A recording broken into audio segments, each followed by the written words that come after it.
哋電視睇幾好睇啊，唔錯。係啊，做得好好。係啊係係。哇！樓上養魚啊！哇！搞到成個天台好似水簾洞咁。哇！你睇下樓道。係咯，上去問下佢啦。我哋上去揾啊，想問下佢。邊個啊？你屋企漏水漏到落嚟我哋屋企喎，可唔可以入嚟睇下？哇，冇可能喎！我屋企好似5星級酒店咁乾淨喎。我盆花就嚟乾死啦，我就係缺水嗰個啊！你肯定搞錯咗。你有次你。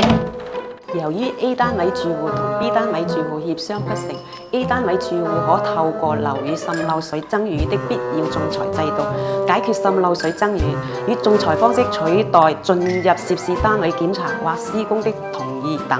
例如申請入屋檢查，合資格工程師嘅檢測報告白紙黑字寫明必須入屋檢查，睇你點樣反駁。第二步，委託合資格技術員進行檢測，呢份報告必須由與註冊嘅土木工程師或澳門土木工程實驗室呢類政府認可嘅實體發出。報告內容必須註明需要進入對方單位作進一步檢查，呢一點非常重要。報告範本同合資格機構名單都可以喺法務局嘅專題網頁上揾到。根據呢份合資格嘅檢測報告，本庭裁定梁女士申請入屋檢查嘅理由成立，此仲裁嘅裁決可依法取代你嘅同意嘅。第三步，申請必要仲裁，強制執行。只要仲裁庭裁定理由成立，呢一份裁決就具有法律效力。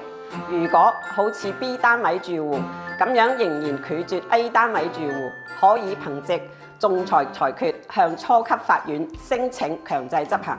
執行時若遇抵抗，法院可以要求警察部門協助開門，確保檢查順利進行。